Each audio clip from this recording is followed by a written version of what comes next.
तो नहाते टाइम पहला पानी का डिब्बा कम से कम एक नहीं 4-6 डिब्बे नाभि पे, पेट पे डालने चाहिए। हमेशा नहाते टाइम पहले नाभि पे, पेट पे, इवन कि हम लोग तो ये सिखाते हैं कि नाभि के आगे से हाथ रख लो और इसमें पानी डालते रहो अगर आप बैठ के नहाते हो तो, ठीक है। अब सुबह उठते ही सबसे पहला काम, सुबह उठते ही सबसे पहला काम, जिस दिन आप ये सब कुछ शुरू कर दोगे आपको हमारी भी जरूरत नहीं रहेगी, किसी की भी जरूरत नहीं चाहिए, आपको कोई हॉस्पिटल नहीं चाहिए, कोई डॉक्टर नहीं चाहिए। सुबह उठते ही पहला काम, नीचे बैठ जाए बस, नहीं सीधा, बस उकड़ू बैठ जाए ना सीधा, ऐसे पंजों पे, बस नीचे बैठ, एड़ी लगा नीचे। बस सुबह उठते ही ऐसे बैठ के नियम बना लो 5 मिनट ऐसे बैठना सुबह उठते ही। कितने मिनट?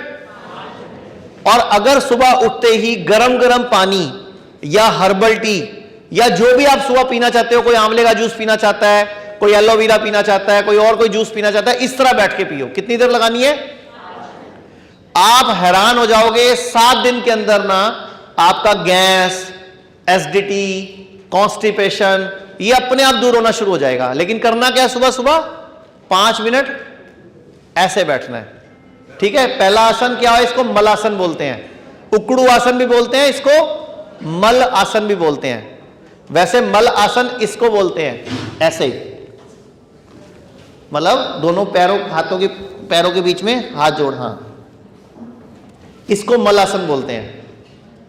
थोड़ा सा कमर सीधी कर, ये ऊपर 5 मिनट इस तरह बैठ जाओ आप। एक तो जब आप दोनों हाथ जोड़ के बैठोगे तो आपके हाथों के सारे एक्यूप्रेशर पॉइंट्स पे प्रेशर पड़ता है। जब आप हाथों को पैरों के बीच में फंसाते हो ना तो दोनों हाथ दबते हैं आपस में। नमस्ते में तो सिंपल हम टच करते हैं ना, इसमें हाथ दबते हैं आपस में। चाहे करके देखो, आइडिया लग जाएगा आपको। तो आपका सुबह सुबह इस तरह हाथ जोड़ने का बेनिफिट क्या होगा? बुढ़ापे में सठियाओगे नहीं। बुढ़ापे में आपको चीजें रख के भूलना, मैं ये भूल जाता हूं, वो भूल जाता हूं, पैसे देके भूल जाते हैं। कई बार हमें भूलने की बीमारी, डिप्रेशन, एंजाइटी, ये जो नींद न आने की प्रॉब्लम है, जब आप ऐसे बैठोगे तो नहीं होने वाली, ठीक है। अच्छा, किस किस ने सुना हुआ है अकल पैरों में होती है, अकल घुटनों में होती है, अकल एड़ी में होती है, लंबे आदमी की होती है, फौजियों की होती है, कई बार नहीं वही मिलता, जनानियों की होती है, लेडीज की होती है। हाँ होती है, मैं तो कह ही रहा हूं, मैंने तो यही बोला होती है, मैंने ये तो कहा नहीं संभावित है। होती है कि नहीं? वो क्यों बोलते हैं बताओ, क्यों बोलते हैं? हमारे दिमाग में कितना खून रहता है, कौन बताएगा? हमारे ब्रेन में कितना खून रहता है एक टाइम पे? हमारी बॉडी में कितना खून होता है, चलो ये बताओ? 5 लीटर। दिमाग में कितना होता है? लगभग 150 ग्राम। तो 150 ग्राम खून हमारे ब्रेन में हर टाइम रहता है।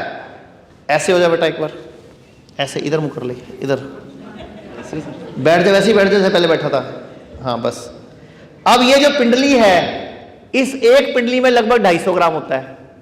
तो दोनों पिंडलियों में कितना हो गया? और सिर में कितना है? तो सिर का 3 गुना कहां है? तो हमारे पुरुषों ने इशारे इशारे में क्या कहा आपको? हमारे पुरुषों ने इशारों में क्या समझाया आपको? अब इसको वापस सिर में कैसे लाओगे? और कोई तरीका नहीं है, और कोई। अच्छा, कितने लोग एक थेरेपी के बारे में जानते हैं जिसको ईसीपी थेरेपी बोलते हैं, जिसमें हार्ट पे प्रेशर देके हार्ट की ब्लॉकेज खोली जाती है? किसी ने सुना इस बारे में? जो हार्ट के पेशेंट जिनको ब्लॉकेज होती है, जिनको डॉक्टर बाईपास बोल देता है या स्टंट बोल देता है, बोलते हैं ना ईसीपी थेरेपी कराओ, उससे ठीक हो जाओगे। ईसीपी थेरेपी क्या करती है? इसी पिंडली के ब्लड को पंपिंग कर करके बॉडी में एक ब्लड का सर्कुलेशन डेवलप करती है। 40 दिन तक लगातार थेरेपी करनी होती है।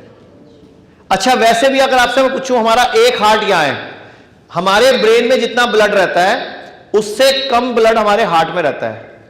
तो अगर मेरा एक हार्ट यहां है जिसमें इससे भी कम ब्लड रहता है, तो इसके मुकाबले मेरे 2 इंपॉर्टेंट हार्ट कौन से हैं? फिर मेरी बॉडी का ये एक हार्ट हो गया, दूसरा हार्ट का है फिर यही हुआ ना फिर। अच्छा, ये भी इसी हार्ट की तरह काम करता है, सेम जैसे आपने इस हार्ट ने क्या करना है? खून आया, इसको पंप कर दिया, फिर ये पिंडली क्या करती है, इस खून को वापस, सारा दिन आपका ब्लड घूमता कैसे है, तो पिंडली का रोल है। लेकिन पिंडली थोड़े टाइम में, कुछ सालों में यूज ना होने की वजह से, क्योंकि हम नीचे बैठना छोड़ चुके हैं। अच्छा, पहले टाइम पे किचन कैसे थी आपकी, बच्चे ऑपरेशन से होते थे उस टाइम पे, कपड़े कैसे धोते थे आप, बच्चे ऑपरेशन से होते थे उस टाइम, पेट बढ़ते थे उस टाइम लेडीज के, हट्टी कट्टी रहती थी, 9 बच्चे पैदा कर लेती थी, फर्स्ट क्लास रहती थी। आजकल एक में ही खड़क जाते हैं सब, एक में ही बस हो जाती है। तो अब समझे आप कि हमारे पूर्वज हमें क्या कुछ कर रहे थे, और हम आज स्टैंडिंग किचन के रिवाज में। ठीक है बेटा, थैंक यू, इसके लिए तो तालियां बजा दें हम जोर से एक बार।